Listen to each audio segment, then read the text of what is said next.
Hello fellow woodworkers. In today's video I will show you the one thing all woodworkers, and especially those just starting out on their woodworking journey, should learn to improve so as to take their woodworking to the next level.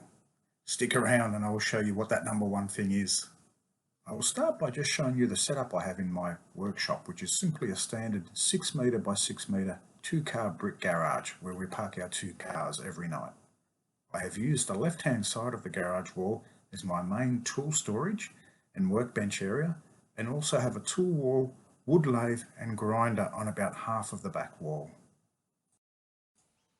So, can you make out what that number one thing is yet? Well, let me firstly tell you two things that it definitely is not. First is the quality or quantity of shiny new tools that I own. Nearly all the tools I possess are fairly inexpensive or cheap tools, with maybe the exception being my drill driver set and table saw, which are probably my two most commonly used power tools, so I bought the best I could afford for these. A lot of my tools have been handed down to me by my dad and have a huge amount of sentimental value to me. I also source many of my tools from markets and garage sales, etc., and either use them as found or refurbish them back to their former glory. It's not that I don't have the money to go and buy new expensive tools, it's because I really enjoy the process of refurbishing tools. I also strongly believe that a lot of the older tools are of far superior quality. I also don't believe in replacing tools with new ones if what I already have will do the job just fine. Here are some of the tools that have been passed down to me by my dad. A wall-down drill press. This is a beast of a machine, and I've only just replaced the chuck with a new keyless version. Some wood chisels, a small claw hammer, 3 large files and rasps, some calipers or dividers, a fractional drill size gauge, which is great for working out the closest metric equivalent size, a fold-up ruler, an old Stanley carpenter square, some nail and centre punches, and some 6-inch or 150mm stainless rules. Here are some of the tools I have refurbished. This Smith's tenon saw that was picked up for $2 at a market, a Bailey No. 5 plane that was given to me by my brother-in-law who found it on a rubbish heap, and this Stanley 120 block plane, again just a few dollars at the local Trash and Treasure.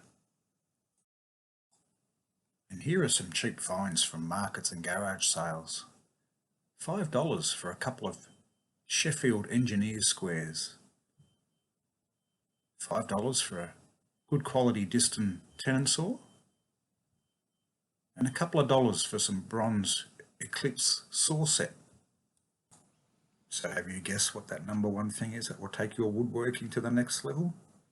If not, let me tell you, it's organisation, and how well you and your workshop are organised when carrying out your woodworking projects. For me, organising myself in my workshop was an absolute game changer, which enabled me for the first time to really enjoy the process of woodworking. Surprisingly, one of the things I find most rewarding in woodworking is the process of building and refining and troubleshooting I go through during the project, although it is great to have a wonderful project piece at the end to show off for your efforts.